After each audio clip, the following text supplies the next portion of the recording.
ঈশ্বরদীতে স্বর্গীয় ভানু বাসভোরের স্মরণ সভা অনুষ্ঠিত। আমাদের পাবনা জেলা প্রতিনিধি মামুনুর রহমানের পাঠানো ভিডিওচিত্রে দেখুন বিস্তারিত।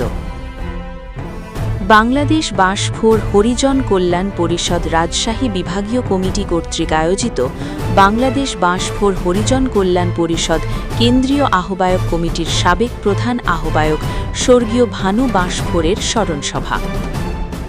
বিশেষ অতিথি শ্রী ডাবু বাসভোর, স্বর্গীয় ভানু ধীশভোরের পুত্র।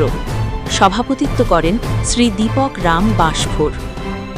আমন্ত্রিত অতিথি আরও উপস্থিত ছিলেন শ্রী রতন বাসভোর ও শ্রী রাজু বাসভোর, বাংলাদেশ বাঁশচোর হরিজন কল্যাণ পরিষদ কেন্দ্রীয় আহ্বায়ক কমিটির শ্রী কৃষ্ণলাল বাসভোর, শ্রী রাজকুমার বাসভোর, শ্রী রাজনবাবু বাসভোর, শ্রী সন্তোষ বাসভোর, শ্রী জিতেন বাসভোর, শ্রী হাজারি বাসভোর, শ্রী বাবুলাল বাসভোর, শ্রী শাওন বাসভোর এবং রাজশাহী বিভাগীয় কমিটির আওতাভুক্ত সকল বাসভোর কমিটির সভাপতি, সাধারণ সম্পাদক এবং সাংগঠনিক সম্পাদক মহোদয়গণ।